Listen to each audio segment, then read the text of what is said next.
I've been doing this food delivery gig for like 6 months now. It's super easy cash, and usually I just listen to music or podcast while driving around. Most nights, it's chill, just delivering some tacos or burgers to stoned college kids or families too tired to cook. But last night was different. It started off pretty normal. I got this order from a new Chinese place across town. The delivery address was in a really bougie neighborhood. You know the type. Gated communities, big-ass houses, probably a couple of Teslas parked out front. I get there and pull up to this mansion. I mean, this place was huge. I buzz the intercom and this crackly old voice tells me to come in and leave the food at the door. No big deal, happens all the time. As I'm walking up to the front door, I notice there's no light inside. Like, not a single one. Weird, but whatever, maybe they're out or something. I leave the food, snap a pic for proof, and turn to leave when I hear it. This faint, almost whispery sound. Help. I froze. Did I just hear that? I strain my ears, but it's dead silent now. I'm not about to hang around and find out, so I hustle back to my car. As I'm about to drive off, my phone vibrated. It's the app, and there's a note on the delivery saying, "Come back to the door." Hell no. But then I think maybe they forgot to tip or something, and I could use the extra cash. So I get out and head back to the door. When I get there, the food is gone, but there's a new note. It's scrawled in this shaky handwriting that says, "Please come inside. It's important." At this point, I'm freaking out. Entering a dark, creepy house isn't on my list of smart moves. I knock, hoping for a sane explanation, but the door just creaks open on its own. The house is pitch dark and it smells weird, like old wood and something else I can't quite place. "Hello?" I call out, standing on the doorstep. No response. I'm about to leave out of there when I hear it again, louder this time. "Help me!"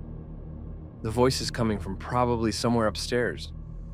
I don't know why, but I feel like I can't just leave. What if someone's hurt? But stepping inside feels like a really bad idea. I pull out my phone and instead of playing detective, I call the cops. I tell them there's a weird situation and someone might be in trouble. They promise to send someone over. As I'm waiting, I keep an eye on the house from a safe distance. I'm not going in there, no way. Minutes later, a squad car rolls up. The officers head inside with flashlights, and I watch from my car. It feels like forever, but eventually, they come back out. One of them leading an old lady. She looks terrified and frail. The cops came over and took my statement. They thanked me for calling them, saying the situation could have been a lot worse if I hadn't. Apparently, the old lady had been held captive by some psycho who just left her there. I've been delivering for DoorDash for about a year now, mostly in the evenings, because that's when the big bucks roll in. You know, it's pretty chill. I get to drive around, listen to my music, and make some cash. But let me tell you about the night I almost quit for good. It was a typical Friday night, and I had a decent flow of orders. Around 9 p.m., I get this order from a sushi place I like, so I was kind of hyped. The address was a bit far, like on the outskirts of town, but it was a hefty tip, so I didn't mind the drive. I pull up to this old-looking house. Maybe the yard's overgrown and the windows are all dark. It just gave off weird vibes, but whatever, right? People gotta eat. I got out of my car and walk up to the porch. As I'm about to knock, the door creaks open just a crack, like someone was already there waiting for me. But I couldn't see anyone, just darkness inside. I call out, "Hey, DoorDash for Karen?" No response. I try again, louder this time. Still nothing. At this point, I'm feeling a bit uneasy, but I figure maybe they're hard of hearing or something. Suddenly, I hear this low, gravelly voice from inside. "Come in, leave it on the table." Hell no, I'm not going in there. I politely say I can't do that and ask if they can come to the door. The voice repeats, "Come in, leave it on the table." My gut's screaming at me to bounce, but I don't want a bad review. So I decide to put the food on the porch and snap a pic for proof of delivery. Just as I'm about to take the photo, the door swings open fully and this dude steps out. He gestures to the inside and says, "Come in." I step back and tell him I'm just gonna leave it here. He doesn't say anything, just stands there staring. It's so freaking awkward and creepy. I put the food down and turn to leave. That's when I hear this faint rustling sound from inside the house, like multiple footsteps or whispers, but I couldn't make out any words. I'm power walking back to my car, trying to keep it cool, when I hear a loud thud. I glance back and see the guy standing on the porch, staring at. No expression, just watching. I jump in my car and lock the doors. As I drive away, I look in my rearview mirror and see him still standing there, now joined by another person, just as tall and eerie. Shaken, I finish my shift and head home. But the whole night, I keep thinking about that house. I've had my fair share of weird deliveries, but this one topped them all. For the next few weeks, I avoided that part of town altogether. Eventually, I convinced myself it was just a guy who drank too much. But deep down, I knew something was off about that house and its occupants. So yeah, that's my story. I still deliver for DoorDash, but now I trust my gut more. If something feels off, I'm out. No tip is worth ending up as a ghost story yourself. Delivering for Uber Eats usually means dealing with annoying traffic, barking dogs, and the occasional rude customer. I've had my share of odd deliveries, but none of them prepared me for what happened on this night. It started like any other busy weekend. I just picked up an order from a late-night Taco Bell. The delivery address was in a residential area I wasn't super familiar with, but it wasn't far off from my usual routes. The customer instructions said to leave the food on the front porch and not to ring the doorbell, which was pretty standard. I followed the GPS to the address, but as I got closer, I realized the neighborhood was more isolated than I thought. The houses were spaced far apart and there were hardly any streetlights. It wasn't exactly the kind of place you'd expect a lot of taco deliveries. I found the house, a small, single-story place. The front porch light was off and the whole area was shrouded in darkness. I parked my car and grabbed the bag of food, feeling a bit uneasy. The silence was almost oppressive, broken only by the crunch of gravel under my feet. I walked up to the porch and set the bag down. As I was about to leave, I noticed something out of the corner of my eye. Across the street, partially hidden behind a large tree, was a car. It was parked with its lights off, and I could barely make out the silhouette of someone sitting inside. I tried to shake off the feeling of unease and quickly got back to my car. As I started the engine and began to drive away, I glanced in my rearview mirror. The car across the street turned its lights on and pulled out, following me. I kept driving, trying to stay calm. Maybe it was just a coincidence. Maybe they lived nearby and were heading out at the same time. But as I took a few turns, it became clear they were tailing me. My mind raced with possibilities. Was I overreacting, or was this something more sinister? I decided to head to a well-lit gas station a few miles away. I figured if they were really following me, they wouldn't stick around once I was in a public place. I pulled into the gas station and parked near the entrance. The car drove past slowly, then disappeared into the night. I waited a few minutes, trying to steady my breathing. I didn't want to jump to conclusions, but it was hard not to feel scared. I thought about calling the police, but without any real evidence. What could I say? Instead, I called my roommate and told her what happened. She agreed it was weird, but suggested I might just be paranoid. Feeling a bit more reassured, I decided to finish my shift. I got another order, this time from a 24-hour diner. The delivery address was back in a more populated part of town, which made me feel a little better. As I was driving, I kept checking my mirrors, half expecting to see the car again. And then, just as I was about to relax, I saw it, the same car, a few cars back, creeping along behind me. My stomach dropped. This was no coincidence. I followed the take 4 turns thing, so I took a sudden right turn, then 3 left turns, trying to lose them. But they stayed with me, matching my every move.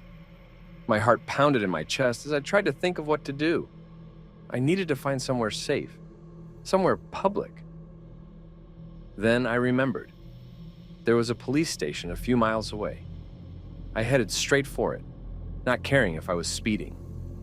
As I pulled into the parking lot, the car behind me slowed down and then sped off. I parked and sat there for a moment, trying to catch my breath. I decided to go inside and report what had happened. The officer on duty listened to my story and took down my information. He said they'd keep an eye out and advised me to be cautious. I ended my shift early that night and drove home, constantly checking my mirrors. The experience left me rattled, but at least I knew I'd done the right thing by going to the police. Since that night, I've been more careful about my surroundings. I make sure to stick to well-lit areas and avoid isolated neighborhoods whenever possible. The memory of that car following me still haunts me, a reminder that sometimes even the most mundane job can turn into a real-life nightmare. You know how everyone has that one job they'll never forget? For me, it's delivering pizzas. I started working at Tony's Pizza to make some quick cash. The job was chill, until one night, it got super weird. It was a typical Friday night. Around 9 p.m., I got a delivery to a house on the outskirts of town. I grabbed the pizzas, got in my car, and headed out. The drive was longer than usual, and the roads were getting darker and more deserted. I remember thinking, who even lives out here? When I got to the house, it was pitch black. No lights, no sounds, nothing. I double-checked the address because I thought I had the wrong place. Nope, it was the right one. I walked up to the door and knocked. Silence. I knocked again, louder this time. Still nothing. Maybe they're out back or something, I thought. I decided to call the customer. After a few rings, a woman picked up. Her voice was shaky, almost like she was scared. "Hi, I'm here with your pizzas," I said. "Oh, just leave them by the door. I'll come get them," she replied quickly. Weird, but whatever. I put the pizzas down and turned to leave. As I walked back to my car, I heard a faint noise, like a whisper. I turned around, but no one was there. I shrugged it off and got in my car. I started driving away when I noticed something in my rearview mirror. A figure standing in the driveway, staring at my car. I couldn't make out any details, but it was definitely a person. I sped up, feeling uneasy. A few minutes later, my phone buzzed. It was a text from the number I called earlier. "Did you see anyone outside?" Chills ran down my spine. I replied, "Yeah, why?" "Please don't come back here. It's not safe." My heart was racing. I didn't know what to make of it. I decided to head back to the pizza place and tell my manager, Joe. He was an older guy, tough as nails. When I told him what happened, he got serious. "That house has a bad history," he said. "People say it's haunted, but it's probably just some kids messing around." Great. Just what I needed. A haunted house on my delivery route. The next week, I got another order from the same address. I didn't want to go, but no one else was available. I psyched myself up and headed out. This time, the house was lit up, and the front door was open. I walked up cautiously. A man stepped out, smiling. He seemed normal. "Thanks for coming back," he said. "Sorry about last time. My wife gets spooked easily." I handed him the pizzas, and he paid in cash. As I turned to leave, he said, "Wait, take this for your trouble." He handed me a $50 tip. Sweet, right? I got in my car, feeling a bit better. As I drove away, I looked in the rearview mirror again. The man was standing there watching me, just like the last time.